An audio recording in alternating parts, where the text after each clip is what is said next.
미국과 중국의 갈등이 다시 한번 격화됐기 때문인데요. 사실상 이 이슈는 저희가 좀 잊고 있었던 이슈이기도 합니다. 좀 어떻게 바라보면 좋을까요? 어찌 보면 그 트럼프 대통령의 선거 전략 중에 하나가 아닐까라는 그런 생각 조심스럽게 좀 가져보게 되는데요.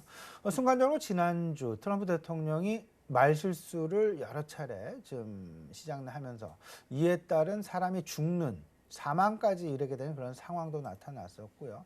좀 트럼프 대통령이 머쓱해지는 그런 상황 연출이 되었던 것이 사실이었죠. 이를 좀 어떤 그 만회하기 위한 그런 노력이 아니었나라는 시사점 한 가지. 그리고 두 번째 시사점은요. 어쩌면 미국 내에서도 이제 코로나19 사태가 안정화 상태, 수습 단계로 들어간 것은 아닌가라는 그런 생각. 좀 가져보게 하는 그런 대목이 아니었나라는 점 분명히 말씀을 좀 드려봅니다. 왜냐하면요. 일단 일정 부분 코로나19의 발발과 관련해서 일정 부분 이제 한숨 돌리는 그런 상황이 됐기 때문에 이제는 어떤 그 보상과 관련된 그런 부분을 코로나 발원지를 어떤 확정하고 이런 부분들에 대한 어떤 그 보상 이 부분을 요구하는 그런 상황으로 진입을 하는 것은 아닌가라는 그런 생각 아울러서 좀 가져보게 됩니다.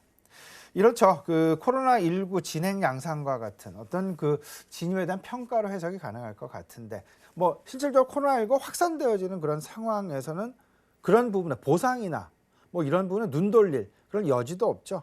사태를 진화하고 경제를 안정화시키는 데 최선을 다하는 최우선의 목표를 설정해서 진행이 됐다라면 지금은 지금 진정 단계에 돌입을 하게 됨으로써 결국은 피해 금액을 추산하게 되고 이에 따른 책임론을 부각시키면서 추후 보상을 받으려는 그런 어떤 그 하나의 어떤 그 전략으로 활용이 되고 있는 것은 아닌가라는 생각 지금 가져보게 됩니다.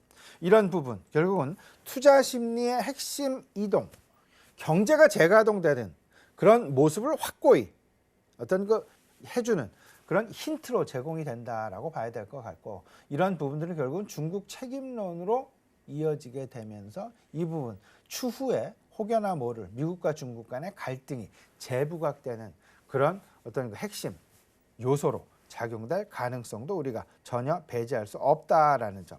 아울러서 좀 미국이 다소간 중국에 대해서 미리 그런 부분을 던진 것은 아닌가라는 생각을 좀 가져보게 되는데 중국에서는 공교롭게도 지난주 양회 무기한 연기를 했었죠. 21일 양회 개최를 발표한 바가 있었습니다. 양회를 통해서 자기네들의 책임론을 지금 중국으로 떠넘겼으니까 이에 대한 대응 방안을 모색하라는 그런 기회를 준 것은 아닌가라는 그런 생각도 좀 가져보게 됩니다. 다만 우리가 이런 부분을 가지고 힌트를 가져볼 부분 분명한 것 이제 안정화 단계에 진입했다라는 그런 가능성 내지는 자신감 가져볼 만하지 않을까 말씀을 좀 드려보면서 아울러서 이제 그 책임론 공방에 이어지게 되면서 결국은 중국 의존도가 높은 기업들에 대한 어떤 그 변동성, 진행 가능성도 우리가 좀 생각을 해봐야 되지 않을까. 결국은 중국 경제가 조기 정상화되어서 중국향 기업들에 대한 V자 반등을 해왔고 상당 부분